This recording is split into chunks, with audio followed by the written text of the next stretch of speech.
नमस्कार, हमारी ऑनलाइन कक्षाओं में आपका स्वागत है। आज हम आपके लिए लाए हैं कक्षा 9 हिंदी पाठ्य पुस्तक क्षितिज के काव्यखंड का पहला पाठ कबीरदास के शब्द। तो शुरुआत करते हैं।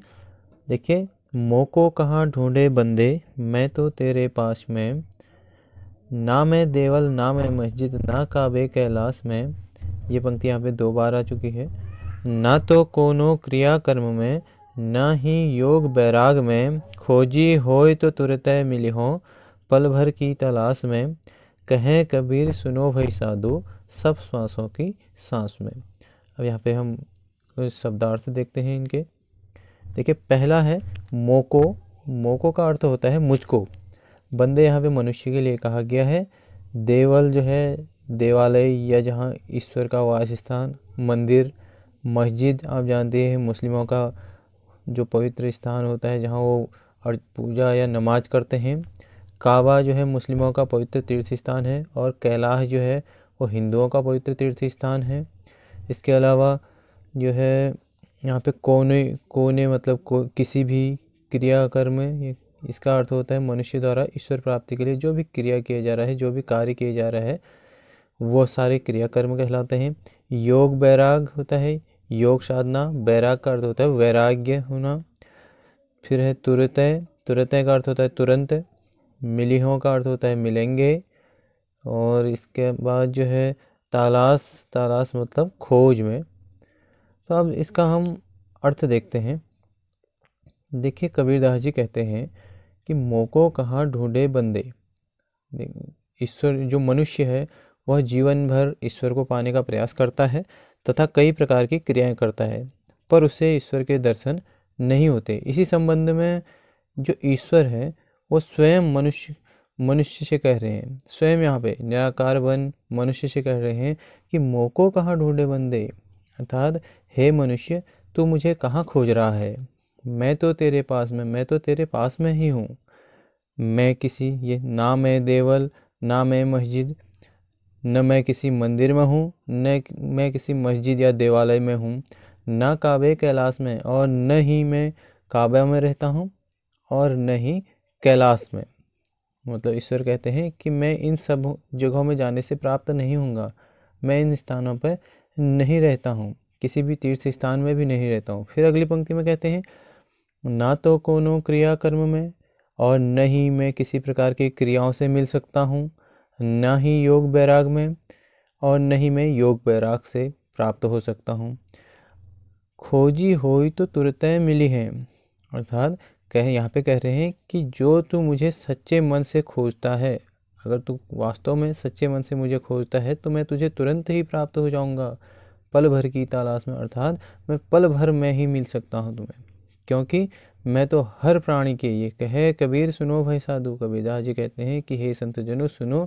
ईश्वर कहते हैं कि मैं तो सब श्वासों की श्वास में, अर्थात मैं तो हर प्राणी प्रत्येक सांस में मौजूद हूँ। मुझे खोजना है तो अपने मन में खोजो। अब यहाँ पर हम कुछ विशेष देखें तो कवि ने ईश्वर की सर्वव्यापकता को यहाँ पे दर्शाया कि ईश्वर जो है प्रत्येक स्थान पर है। कवि ने मंदिर, मस्जिद, काबा, कैलाश आदि जो बाह्य आडंबर माने जाते हैं उनका विरोध किया है यहाँ पे। और शांत रस का यहाँ पे बारे में शांत रस है यहाँ पर। और यहाँ पर कवि ने जो भाषा का प्रयोग किया है वो सरल है, सहज है और जन भाषा है, अर्थात लोगों की भाषा है।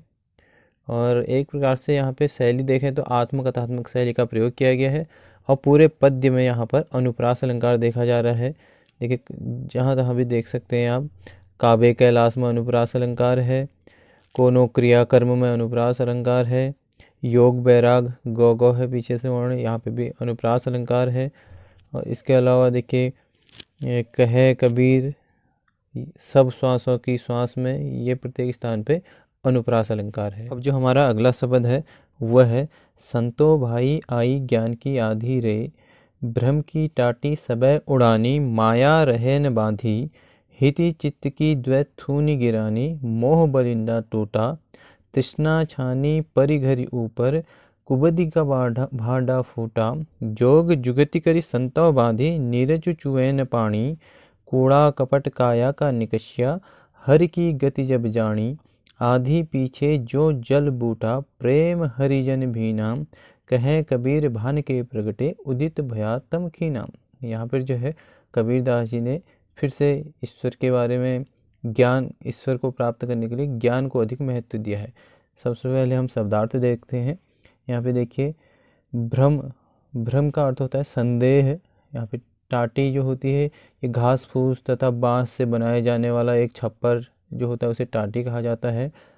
उड़ानी का अर्थ होता है उड़ गई।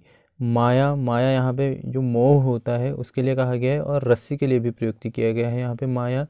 बांधी का अर्थ होता है बांध कर। हिति, स्वार्थ, और चित्त कहते हैं मन के लिए। द्वय का अर्थ होता है दो। थूनी का अर्थ होता है सहारे के लिए, सहारा, और या सहारे के लिए जो लकड़ी लगाई जाती है एक, जिसे टेक कहा जाता है, वो थूनी कहलाती है। गिरानी का अर्थ होता है गिर गई। बलिंडा, एक मोटी बल्ली जो छप्पर के बीचों बीच में लगाई जाती है, छत में जो छत में छप्पर डाला जाता है उसके बीचों बीच में जो एक मोटी बल्ली लगाई जाती है उसे बलिंडा कहा जाता है। और इसके अलावा तृष्णा, देखिए तृष्णा, तृष्णा का अर्थ होता है लालच, लालच के लिए तृष्णा कहा जाता है। छानी का अर्थ होता है छप्पर। और कुबुद्धि, बुरी बुद्धि या दुर्बुद्धि के लिए भांडा बर्तनों के लिए कहा जाता है। जोग, योग के लिए कहा जाता है। जुगति जो है साधना, योग साधना, जोग जुगति मतलब योग साधना कहेंगे। जो भी उपाय किए जाते हैं मतलब योग साधना करके ईश्वर प्राप्ति के लिए, वो जोग जुगति कहलाते हैं। और निरचु का अर्थ होता है तनिक भी नहीं, तनिक भी कहते हैं। और चूबे का अर्थ होता है टपकना, जो पानी टपकता है छत से उसके लिए है चूबे। इसके अलावा निकशिया, निकल गया। और जानी, समझ में आई। इसके बाद जो बूठा है, बूठा बरसा, जो बारिश बरसती है उसके लिए बूठा कहा जाता है। भीना, भीग गया। और इसके अलावा जो है भान कहते हैं, यहाँ भानु सूर्य के लिए कहा गया है। उदित, उदय होना। तम, अंधकार के लिए। खीना कहते हैं क्षीण होना या नष्ट होना। अब इसके भाव की ओर देखते हैं, अर्थ की ओर। तो यहाँ पर कबीरदास जी जो हैं उन्होंने ज्ञान के महत्व को प्रतिपादित किया है, और वे कहते हैं कि हे संतो, संतो भाई, हे संतो, आई ज्ञान की आंधी रे, ज्ञान की आंधी आ गई है। और उसके प्रभाव से, जब ज्ञान की आंधी आई तो उसके प्रभाव से क्या हुआ, भ्रम की टाटी सबे उड़ानी, अर्थात जो भ्रम का आवरण बुद्धि पर पड़ा हुआ था वह ज्ञान के आंधी आने से उड़ गया है। माया रहने बांधी, अब जो माया रूपी रस्सी ने हमारे ज्ञान को बांध कर रखा था, ज्ञान रूपी आंधी आने से वह सारी माया रूपी रस्सी जो है वह ज्ञान की आंधी में उड़ गई है। अब उससे हम माया से बंधे नहीं रहे हैं। फिर अगली पंक्तियों में कहते हैं, हिति चित्त की द्वैथूनि गिरानी, अर्थात जो मन में, जो हमारा मन था, मन में द्वैध भाव था। द्वैध भाव क्या होता है, द्वै मतलब द्वैध भाव, द्वैध भाव होता है ईश्वर और आत्मा को अलग अलग समझना। जो मनुष्य है वो ईश्वर और आत्मा को अलग अलग समझ रहा था। तो यहाँ पे जैसे ही ज्ञान की आंधी आई, ज्ञान की आंधी आने पर जो ईश्वर और आत्मा को अलग समझने की जो मन बुद्धि थी वह गिरानी, अर्थात ऐसी बुद्धि टूट गई। ये बलिंदा ऐसी, ये मोह बलिंदा मतलब ऐसी बुद्धि, मोह रूपी बलिंदा जो है, मोह की जो बल्लियाँ हैं वो टूट गई। स्वार्थ के खंबे, मोह की बल्लियाँ, ये सब, थूनी मतलब खंबे बताया था, तो ये सारी चीज़ें टूट गई। फिर अगली पंक्ति में कहते हैं, तृष्णा छानी परी घर ऊपर, कुबुद्धि का भांडा फूटा। और जो तृष्णा अर्थात जो मोह रूपी, जो लालच रूपी, जो बुद्धि में जो लालच था, जो हमारी बुद्धि पर लालच का आवरण पड़ा हुआ था, घर ऊपर छानी कुबुद्धि का भांडा, और वह उड़ गया। और इससे जो बुरी बुद्धि थी, वो बुरी बुद्धि का जो भांडा था, जो बुरी बुद्धि के बर्तन थे वो फूट गए, अर्थात बुरी बुद्धि नष्ट हो गई। कुबुद्धि रूपी जो बर्तन है वो टूट गया। फिर अगली पंक्तियों में कहते हैं, जोग जुगति कर संतों बाधी, अर्थात संतों ने योग साधना से उपाय किए और फिर एक अपने लिए एक अलग से छप्पर बनाया। नीरज चुवैन पानी, और जिसमें से तनिक भी पानी नहीं टपकता, अर्थात जो संत हैं उन्होंने ये तृष्णा आदि इनसे दूर रह करके योग जुगति अर्थात अनेक प्रकार के उपाय करे, और अपने मन से जो तृष्णा है, माया मोह, जितने भी ये बुराइयां होती है कुबुद्धि की, ये सब हटाए, जिसमें से नीरज चुवैन पानी, अर्थात जिसमें माया मोह रूपी जो जल है वह नहीं आता है, माया मोह रूपी वो नहीं टपकता है।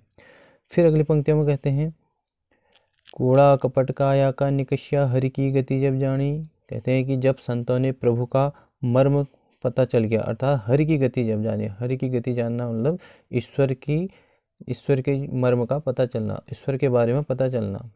तो कूड़ा कपट काया का निकष्या, जैसे ही ईश्वर रूपी ज्ञान, ईश्वर का ज्ञान प्राप्त हुआ, ईश्वर की भक्ति प्राप्त हुई, तो जो शरीर में जो बुराइयां थी, कूड़ा कपट था, वह सब क्या हो गया, निकष्या अर्थात नष्ट हो गया, वह निष्कपट हो गए वो जिसने ईश्वर के मर्म को जान लिया। फिर अगली पंक्तियों में कहते हैं आधी पीछे जो जल बूठा प्रेम हरिजन बूझा भी ना। जब ज्ञान रूपी आंधी आई, इसके कारण जो ईश्वर के भक्त थे, हरिजन अर्थात ईश्वर के भक्त थे, वह प्रेम रूपी वर्षा में भीग गए, ईश्वर के प्रेम की वर्षा में भीग गए। जिस प्रकार से आंधी चलने के बाद वर्षा होती है, उसी प्रकार से ज्ञान की आंधी चलने के पश्चात ईश्वर के प्रेम की वर्षा होती है, जिसमें ईश्वर के भक्त जो हैं वह आनंद से उस वर्षा में भीगते हैं। हर कोई ईश्वर के प्रेम में भीग गया। फिर अगली पंक्तियों में कहते हैं कबीर भान के प्रगटे उदित भया तम खीना। इन पंक्तियों में कह रहे हैं कि इस प्रकार भान, यहाँ पे सूर्य के लिए भान जो होता है सूर्य होता है, यहाँ पे ज्ञान अर्थात जिस प्रकार ज्ञान के उदय होने पर जो दुर्बुद्धि का अंधकार होता है वो नष्ट हो जाता है। कहने का अर्थ है जैसे ही सूर्य उदय होता है तो सूर्य के उदय होने से अंधकार जो तम होता है, अंधकार नष्ट हो जाता है। उसी प्रकार जब ज्ञान रूपी सूर्य जब उदित होता है तो संतों के मन पर पड़ा अंधकार नष्ट हो जाता है। इसी के साथ हमारा ये आज जो है शब्द समाप्त होते हैं।